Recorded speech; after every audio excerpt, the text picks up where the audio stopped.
Hello everyone, and welcome to our second lecture on stimulants.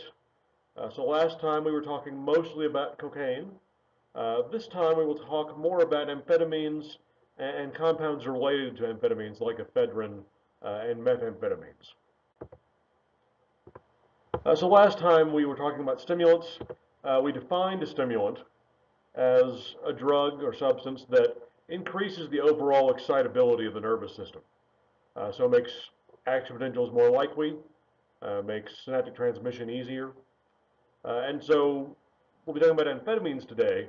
And this is just another type of stimulant, although as we'll see, they affect the individual in a different way, both at the neural level. The behavioral effects are largely the same. The difference is primarily neural, but certainly in how commonly the substance is used by individuals, whether it's for a therapeutic reason or for recreational use, that differs significantly from cocaine in many cases. Also, how our society has approached amphetamines and methamphetamines over the years. And as I mentioned last time, there's often sort of a cyclical trade-off between cocaine and stimulants like amphetamines, that as one becomes more popular or less legal, that the other one becomes um, popular or legal in response to it. So today we're going to look at amphetamines, and I'm going to combine this with methamphetamines and things like ephedrine. So we'll learn about their history. Their history is shorter for the most part. Ephedrine is a naturally occurring substance, but is not nearly as commonly abused as cocaine is. But most amphetamines and methamphetamines are synthetic. So why are amphetamines used? As with many of our drugs, they were used for particular purposes, even therapeutic purposes, before they became drugs of abuse. But of course, drugs of abuse, in many cases, have risks, and amphetamines certainly qualify in that category. So amphetamines have significant downsides, and we'll talk about those as well. So first, I'd like to go over last week's discussion questions. So one question was about pharmaceutical companies and their intellectual property. And in particular, how do we deal with uh, patents? How long should a company have exclusive rights to manufacture a particular drug? And so how long should these patents last? And this is one of those trade-off issues. So if it lasts forever, then the company has a monopoly on the drug and can, especially if it's a drug that's necessary to sustain someone's life, uh, that person has no choice but to pay whatever price the company asks. Now, if it lasts no time at all, well, then other companies can jump in once the drug is discovered, start making it, and start selling it.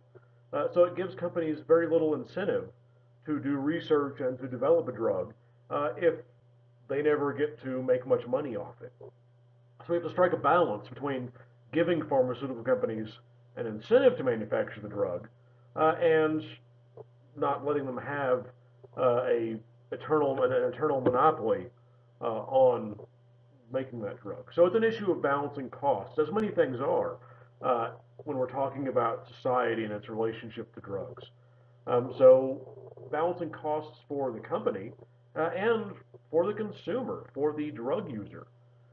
So the person using the drug, uh, to what extent do they have the right not to pay an exorbitant amount for that drug?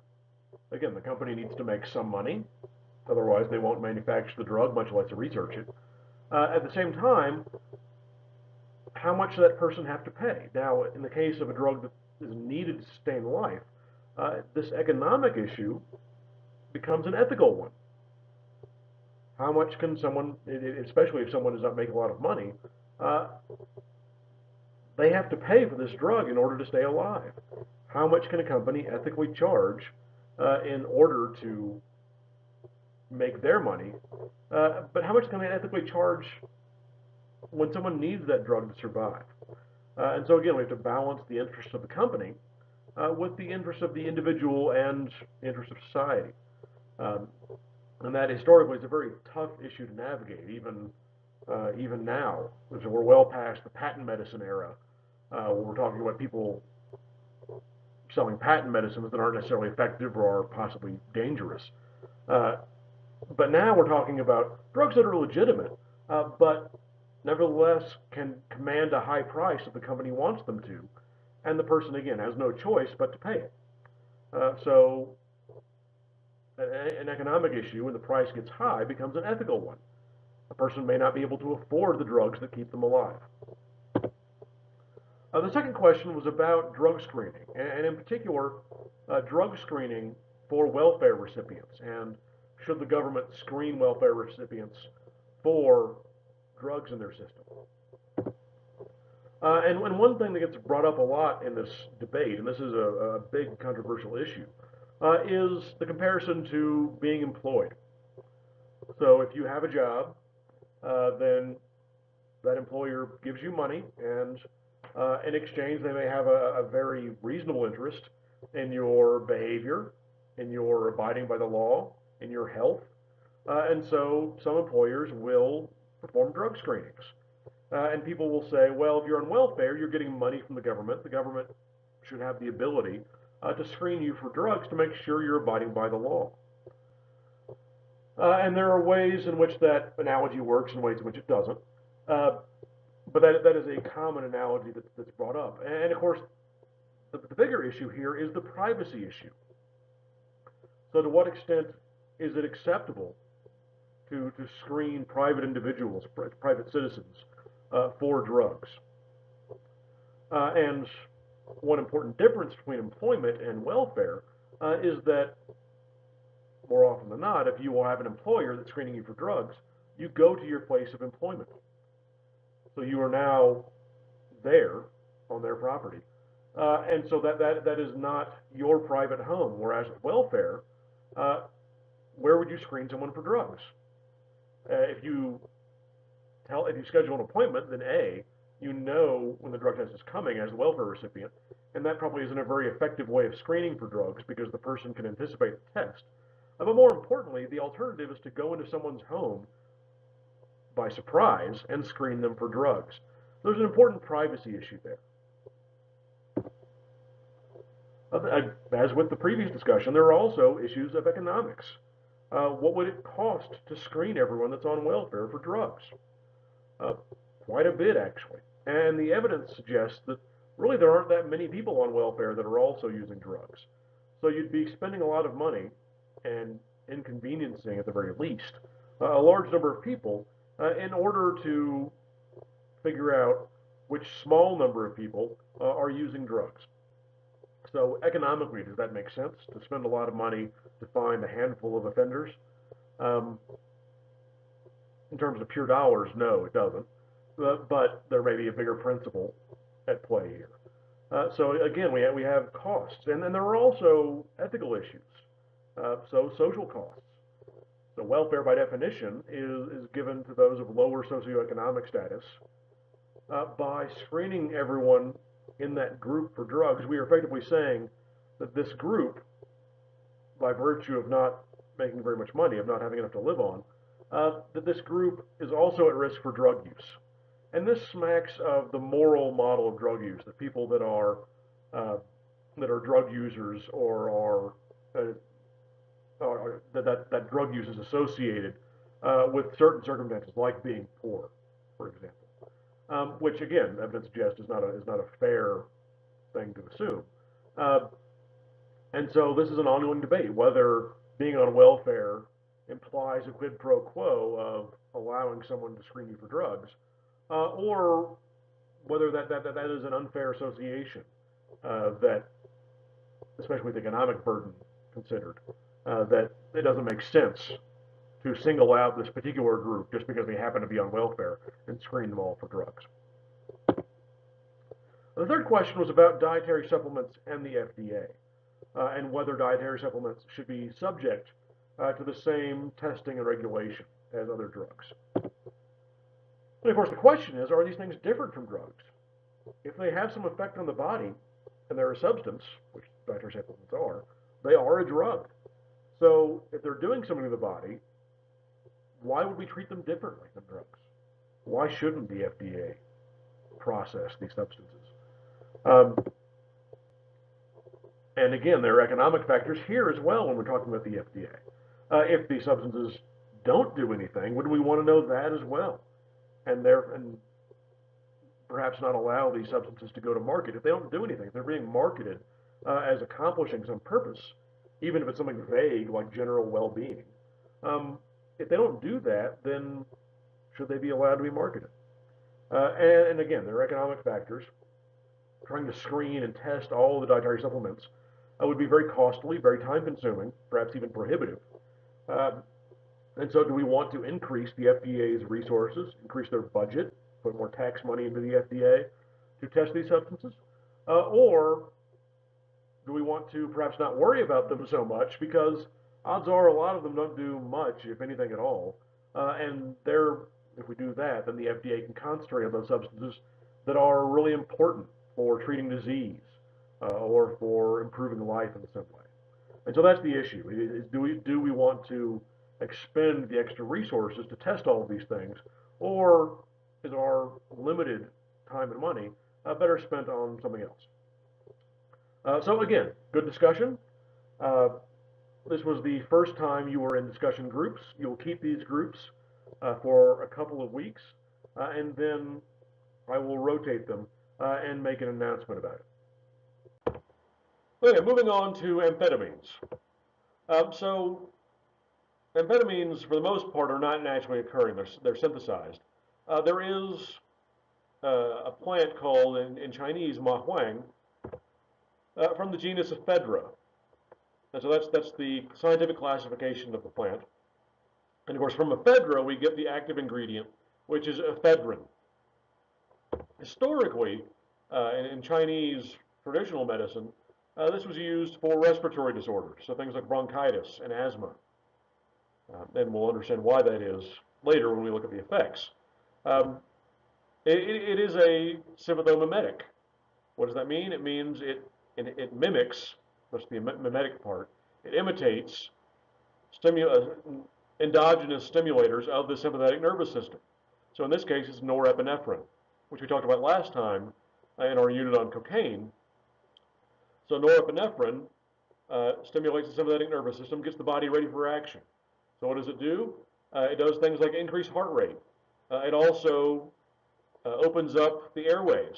So it gets you ready to run or to fight, to engage in something physically strenuous. So for that, you're going to need more oxygen. And so it opens up the lungs. And so that's why the ancient Chinese discovered that this ephedrine, in the form of ephedra, the plant, had an effect on respiration. Now, when we come to amphetamine, it was first actually synthesized in the late 1800s, but the person who synthesized it didn't really know what he had. It wasn't until the 1920s that it was synthesized again, and then its stimulant properties were discovered. And so it was used in World War II as a stimulant. As we'll see, the effects are very similar to cocaine, and in this case, the most important one was alertness.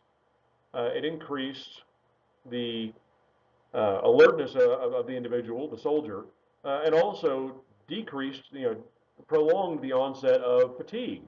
It also has an effect on mood, and it's been written by some individuals that were in the Army at the time that amphetamines were actually used more for their effect on mood than for their effect on wakefulness, especially when soldiers were placed in stressful situations like combat, that they would use amphetamines as much for their psychological effects as for their effects on alertness and their effects on physical fatigue. Of course, after the amphetamines, we have the onset of the rise of methamphetamines, which are also synthetic, and these became popular in the 60s, as did amphetamines. So I'll use chemically they're different, and we'll go over the chemical differences, but they have a lot of commonality. There's a lot of overlap in terms of what they do, their effects, and how they're used. So most of the statements I'll make here cover both amphetamines and methamphetamines. So in the 1960s, Amphetamines were available because of World War II, because their stimulant properties had been discovered. And also methamphetamines were developed for use in hospitals for their effects on respiration. These eventually became popular among IV drug users in the drug scene of the 1960s. And use was on the rise until regulations were tightened in 1965. And this is something that we talked about last week in our unit on drug regulation. Um, that we had a number of regulations in the early 1900s that were really about cocaine and opioids, so these natural products. We've just started synthesizing artificial drugs, and now there's a sort of gap, and now we have these new synthetic drugs that we don't have any laws for. And so in the 60s, the government recognized that new drugs were starting to come on the market, new drugs were starting to be abused, and so they needed new laws to regulate those new drugs. And so methamphetamines and amphetamines were caught up in this regulation of the mid-60s. And it's thought that this is what led to the rise of cocaine in the 70s and 80s. Cocaine was very popular in the 70s and 80s, and it's thought that perhaps, if not for that regulation, that it would have been amphetamines and methamphetamines that were the popular substances. That by increasing this regulation, increasing the perception that these drugs are dangerous, not to say that they don't have dangers, um, increasing this perception of danger, what led people to think of cocaine as somehow less harmful. It was a natural product, and so cocaine became popular again.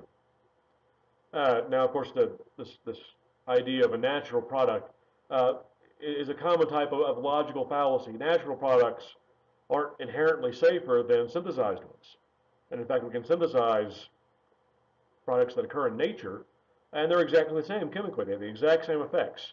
It doesn't matter where a substance comes from. What matters is what effect the substance has. Um, so this idea that, oh, it's a natural product, it must be better for me, doesn't really hold any weight scientifically. And of course, this comes into a variety of domains in our life, everything from uh, drug use to where our food comes from. Um, so sure, pesticides can be harmful, for example, but they also keep away pests. Um, and there are plenty of naturally occurring agents that are harmful, and plenty of synthetic ones that aren't. So again, this is a perception from the early 70s that got started because of regulations in the mid 60s. Um, but we see this cycle of popularity, this change in popularity between amphetamines and cocaine.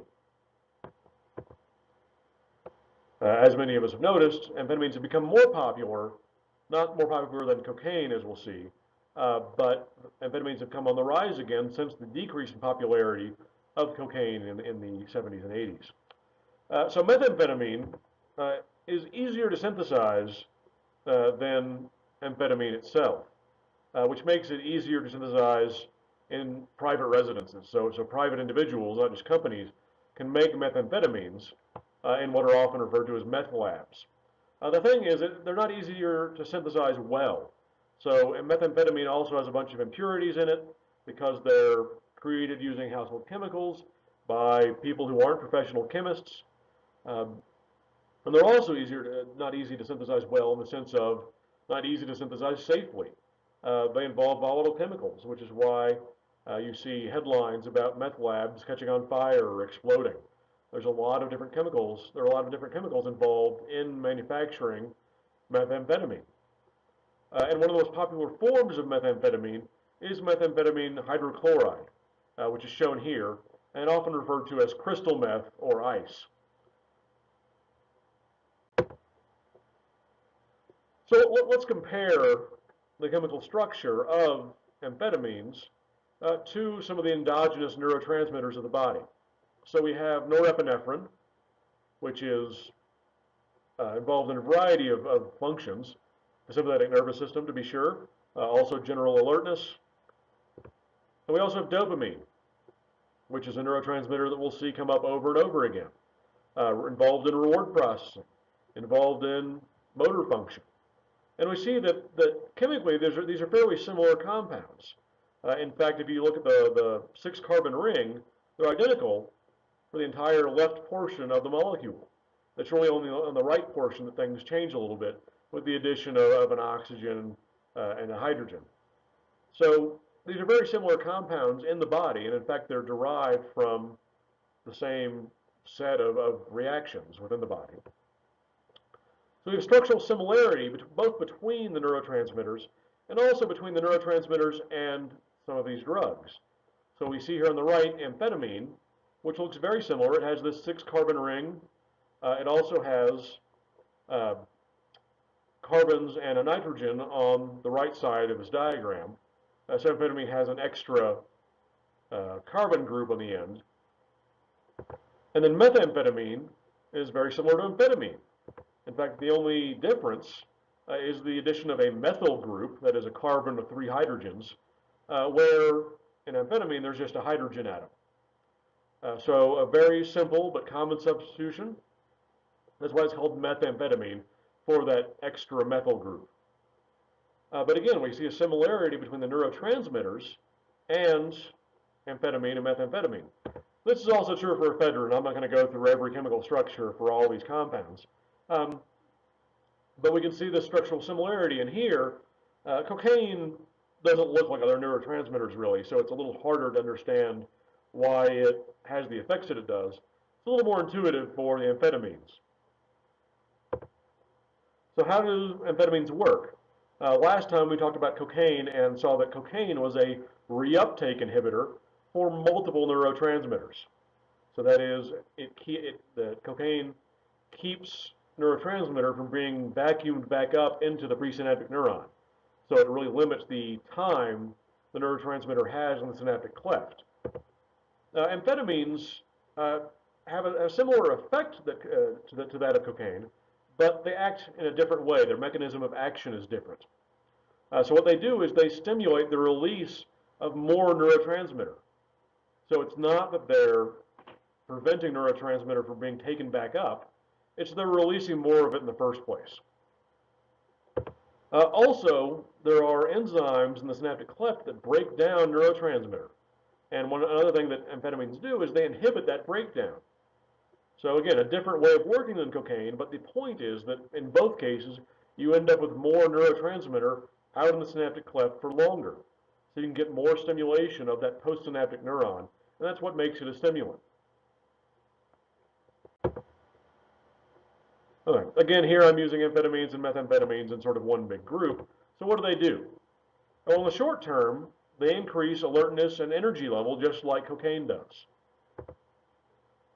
In sufficient quantities, you can also get a sense of euphoria, that is a high, and this is for recreational users often what the use is intended to produce.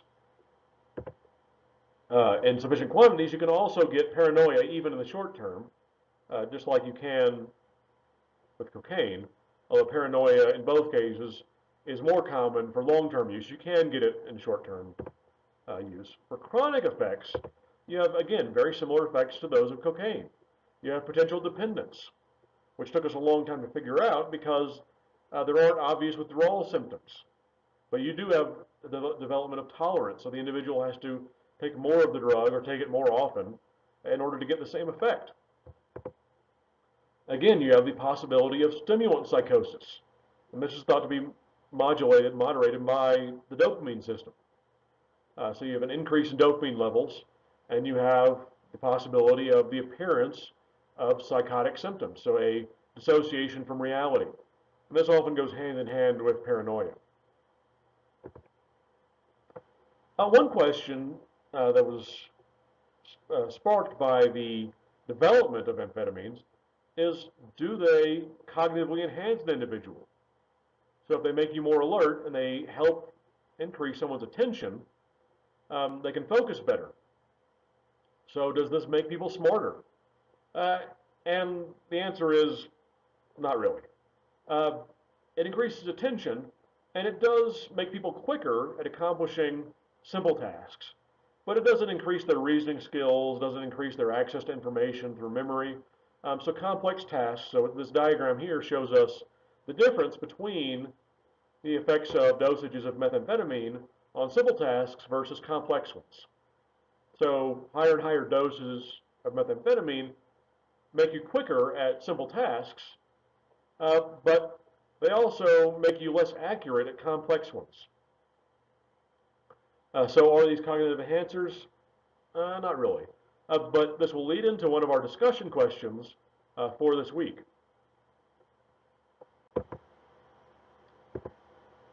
So what are the uses of methamphetamines? And amphetamines and methamphetamines have more legitimate uses currently than cocaine does, and even over recent history. So originally, they were used by the Chinese for respiratory ailments, and so one of the first uses of amphetamines uh, were as inhalers. So for bronchodilation, so for asthma, or even something as simple as the common cold, to open up those airways. Also for the treatment of narcolepsy, which is a disorder in which the person can't control their wakefulness. They fall asleep repeatedly and suddenly throughout the day. And so amphetamines they keep you awake. Uh, and so they were used to control narcolepsy. Also, they act as appetite suppressants, much like cocaine does. So you get weight loss. You also have, of course, more motor activity. So they have sort of a dual mechanism of action. They suppress appetite, but they also increase energy level and how much the person moves around. They also have these stimulant properties, so they counteract some effects of depression. They're not really commonly used to treat depression anymore, but for a while they were used to treat depression because they treat some of the symptoms.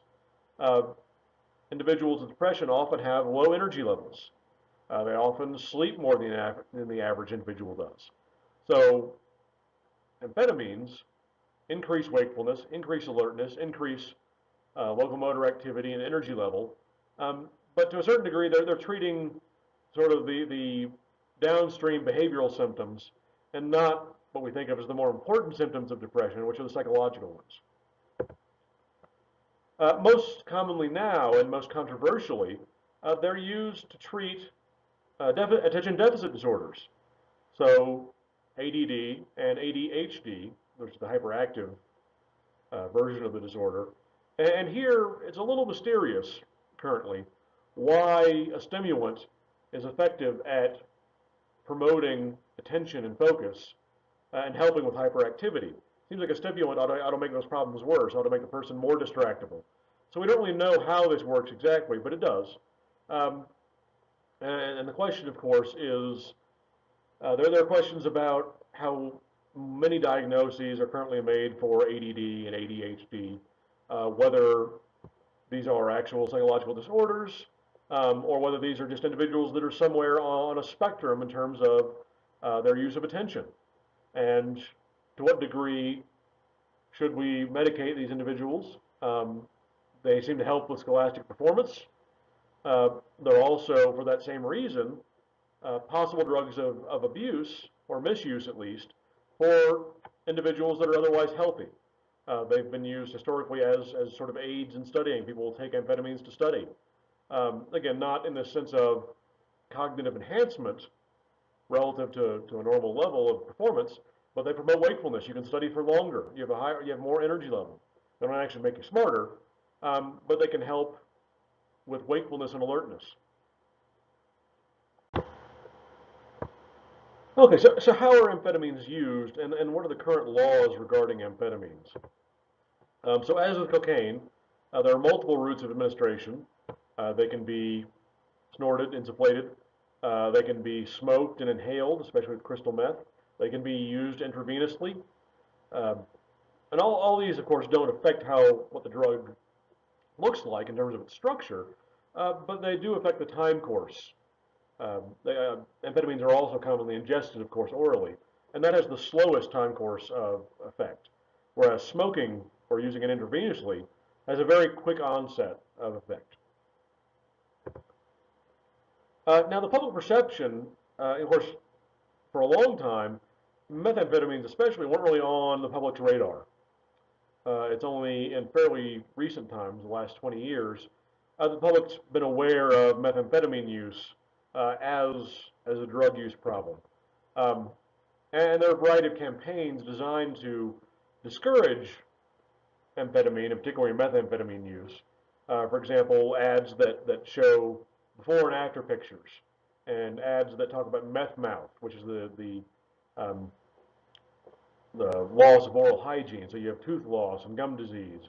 Uh, and the fact is, a lot of these effects are exaggerated. And as with the campaigns about crack babies in the 80s and 90s, it's hard to tease out whether whether these symptoms are really caused by drug use itself or caused by the socioeconomic status that surrounds drug users. Not to say that none of these symptoms are the result of drug use, but in many cases they are exaggerated. And of course, a lot of these symptoms occur after dependence has begun, and not everyone becomes dependent on these substances.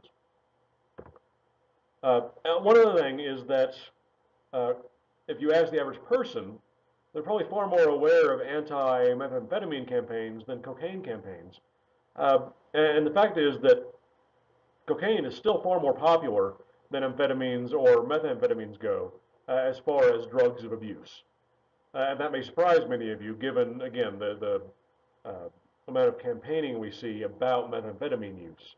Uh, so, and again, this speaks to a question we had about the media a few weeks ago, about how beholden the media are to accuracy, and to what degree is any decrease in drug abuse justifiable? Do the ends justify the means? When there are credibility issues, and we've already gone over this territory, but this is another example of how the media affects public perception and how it affects our perception of which drugs are popular, what their effects are.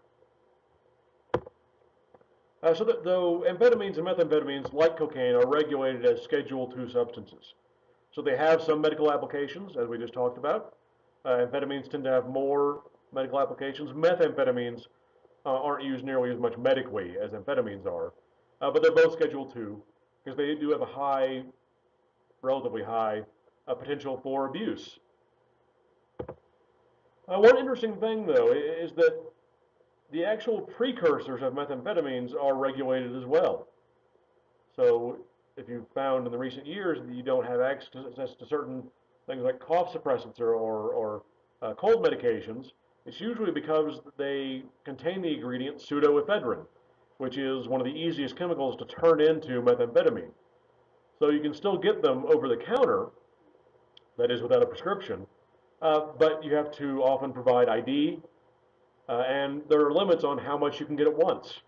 Obviously, if you have someone looking to cheaply turn uh, pseudoephedrine into methamphetamine, they're going to want to produce vast quantities of it to make it economically feasible. Whereas someone who has a cold probably just wants one box. So there are limits on how much you can purchase at one time, uh, and they track the identities of people buying quantities of pseudoephedrine for those reasons. Okay, so that'll do it for our unit on stimulants. Next time we will start looking at depressants and inhalants. So we'll look at the history of depressants and inhalants and how the synthetic ones were developed. We'll look at how they work. And there are many commonalities between the mechanisms of actions for depressants. And as always, we'll talk about what they are used for, both medically and recreationally, and what the risks are, especially the risks of long-term use. And I will see you next week.